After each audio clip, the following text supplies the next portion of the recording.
शुक्रिया बेटी। शुक्रिया की क्या बात। बहुत शुक्रिया सबा। चलें आप लोग एंजॉय करें।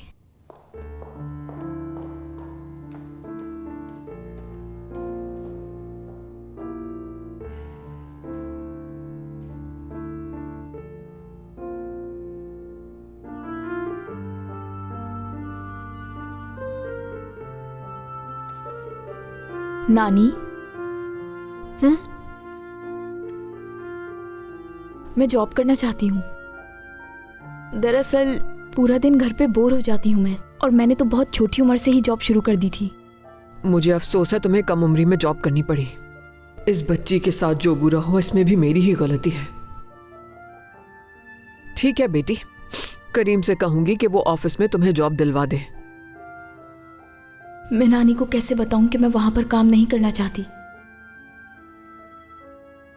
चलो जल्दी से पियो, ठंडी हो जाएगी।